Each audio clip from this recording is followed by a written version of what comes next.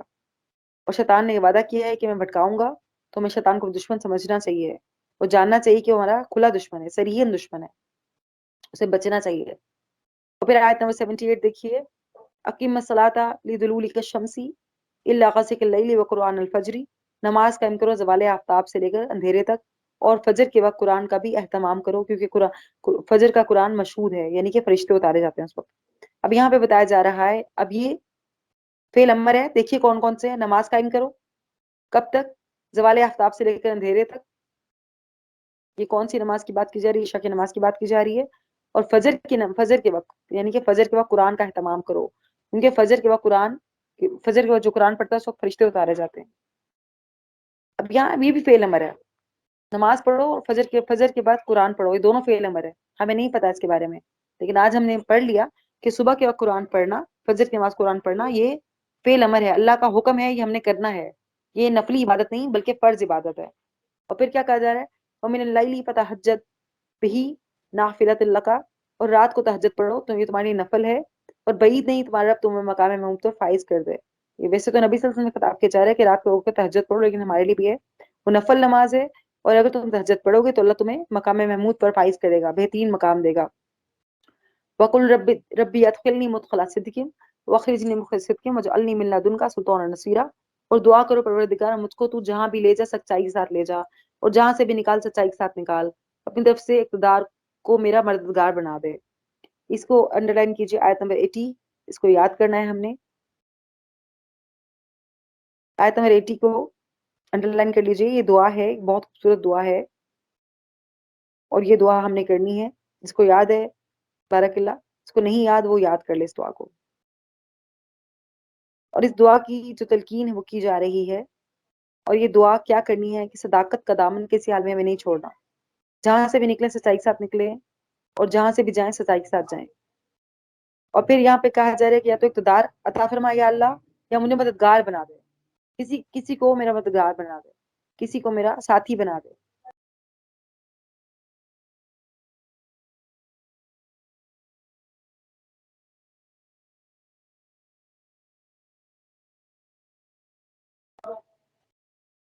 اور یہ دعا اس لیے بھی کرنی چاہیے. اور یہاں پہ ابن عباس سے مروی کی سچائی کے داخلے سے مراد موت ہے، سچائی سے نکلنے کے بعد موت کے بعد کی زندگی ہے. جو چاہتے ہیں ہم کہ ہمیں جو موت اس حال میں آئے کہ ہم اللہ کے جو ہے فرم بردار ہوں، کلمہ حق پڑھتے ہوئے ہمیں موت آئے، تو پھر یہ والی دعا کرنی چاہیے.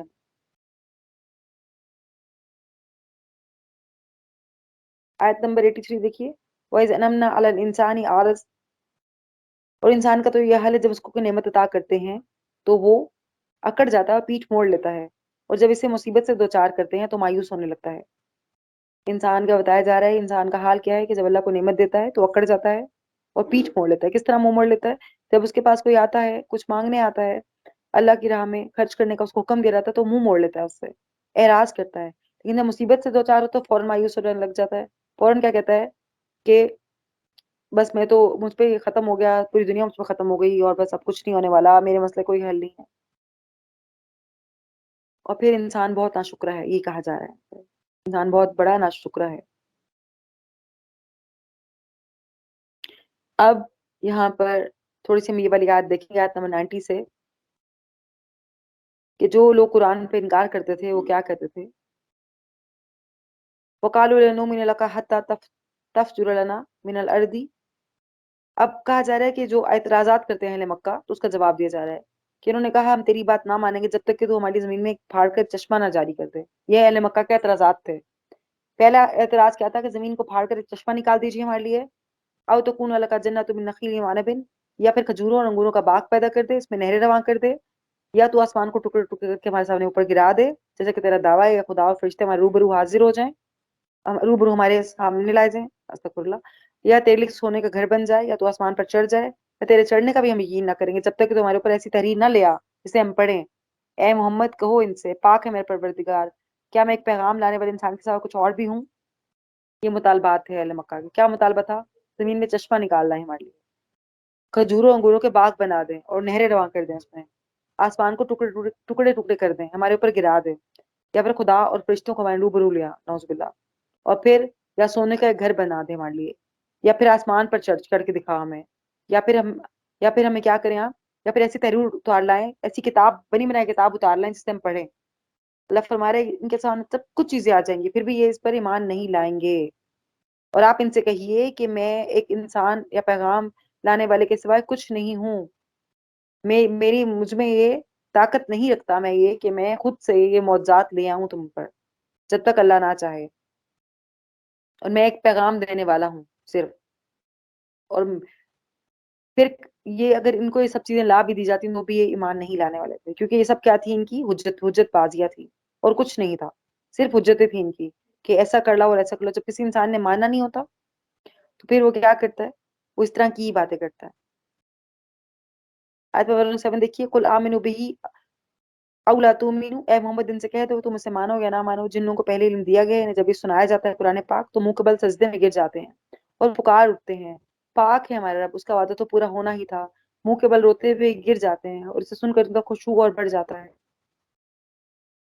تو بتایا جا رہا ہے کہ جن لوگوں کو پہلے کتاب دی گئی ہے تورات اور انجیل، اور جو اس قرآن کو حق سمجھتے ہیں تو پھر وہ کیا کرتے ہیں، وہ جب انہیں قرآن سنایا جاتا ہے تو سجدے میں گر جاتے ہیں اور پکار اٹھتے ہیں کہ پاک ہے ہمارا رب، اس کا وعدہ پورا ہونا ہے، اور پھر قرآن سن کر روتے ہیں۔ پھر ہمیں یہاں پہ رک کے سوچنا ہے کہ کیا ہم قرآن کا سننا ہمیں رلاتا ہے؟ کیا ہمیں بھی قرآن کی آیتیں سن کر، اس کی تفصیل سن کر، اس کی بیان سن کر رونا آتا ہے ہمیں کہ یہ کلام ہمارے رب کی طرف سے ہے؟ کیا ہمارے دلوں میں ایسی کوئی فیلنگ آتی ہے؟ کیا جب ہم جنت کا وعدہ سنتے ہیں ہمارا دل خوش ہوتا ہے؟ کیا جہنم کی وعید پہ ہمارا دل کانپتا ہے؟ یہ سب ہمیں سوچنا ہے۔ اور پھر قل ادعوا اللہ ابید الرحمن، اے نبی ان سے کہو اللہ کہہ کر پکارو یا رحمان کہہ کر، جس نام سے پکارو اس کے لیے سبھی اچھے نام ہیں۔ اپنی نماز نہ بہت زیادہ بلند آواز سے پڑھو نہ بہت پست آواز سے، ان دونوں کے درمیان اوسط درجے کا لہجہ اختیار کرو۔ اب کہا جا رہا ہے کہ اللہ کے جس بھی نام سے اللہ کو پکارو گے، اللہ کہو یا رحمان کہو، جو بھی کہو، اللہ کے سبھی نام کیا ہیں، بہت خوبصورت ہے۔ جس نام سے تم اللہ کو پکارو گے وہی نام بہترین ہے، کیونکہ کفار اللہ کی رحمت و صفت کے منکر تھے، وہ کیا کہتے تھے کہ اللہ کا نام رحمان نہیں ہے، نعوذ باللہ۔ تو اللہ کہہ رہا ہے کہ چاہے اللہ نام ہو، الہ ہو، رحمان ہو یا رحیم ہو یا جو بھی نام ہو، اللہ کے تمام نام بہترین ہے۔ جس نام سے پکارو گے اللہ اللہ تمہاری دعائیں کو سنتا ہے، اللہ تمہاری باتوں کو سنتا ہے۔ تم رحمان کہو یا رحیم کہو یا احد کہو یا پھر الہ کہو، وہ اللہ ایک ہی اللہ ہے۔ اور پھر نماز کو بہت بلند آواز سے نہ پڑھو اور نہ ہی بہت پست آواز سے پڑھو، درمیانی آواز سے پڑھو، اتنی آواز سے پڑھنا چاہیے جتنا کہ ہمیں سنائی دے۔ جو خواتین دل میں نماز پڑھتی ہیں یہ ان کے لیے ہے کہ نماز دل میں نہیں پڑھنی، نماز کو درمیانی آواز سے پڑھنا ہے کہ آپ کو وہ آواز سنائی دے، کیونکہ اللہ کا حکم ہے، اور اس طرح آپ پڑھیں گے تو آپ کا خشوع بھی زیادہ بڑھے گا۔ اور پھر درمیان درجے کا لہجہ اختیار کرنا۔ پھر آخری آیت دیکھیے، وَقُلِ الْحَمْدُ لِلَّهِ الَّذِي لَمْ يَتَّخِذْ وَلَدًا وَلَمْ يَكُنْ لَهُ شَرِيكٌ فِي الْمُلْكِ، اور کہو کہ تمام تعریف اس خدا کے لیے جس نے نہ کسی کو بیٹا بنایا ہے، نہ کوئی اس کی بادشاہی میں شریک ہے، اور نہ وہ عاجز ہے کہ کوئی اس کا مددگار ہو، اور اس کی بڑائی بیان کرو، کمال درجے کی بڑائی۔ کہا جا رہا ہے کہ تمام تعریف اللہ کے لیے جس نے کسی کو بیٹا نہیں بنایا، نہ کوئی اس کی بادشاہی میں شریک ہے، اور جو سمجھتے ہیں نعوذ باللہ، ابھی بھی کچھ لوگ سمجھتے ہیں کہ یہ اللہ کے مددگار ہیں، کچھ انسان اللہ کے مددگار ہیں، اللہ کو کسی مددگار کی ضرورت نہیں، اس کی بڑائی بیان کرو جس طرح بڑائی بیان کرنے کا حق بنتا ہے۔ اب سورہ بنی اسرائیل کمپلیٹ ہوتی ہے ہماری، سورۃ اسراء، سورہ بنی اسرائیل دونوں اس کے نام ہیں، اور وہ اٹھ کھڑا ہوگا۔ وآخر دعوانا الحمد للہ رب العالمین، ربنا تقبل منا انک انت السمیع العلیم وتب علینا انک انت التواب الرحیم، اللهم ربنا آتنا في الدنيا حسنة وفي الآخرة حسنة وقنا عذاب النار۔ السلام علیکم و رحمۃ اللہ۔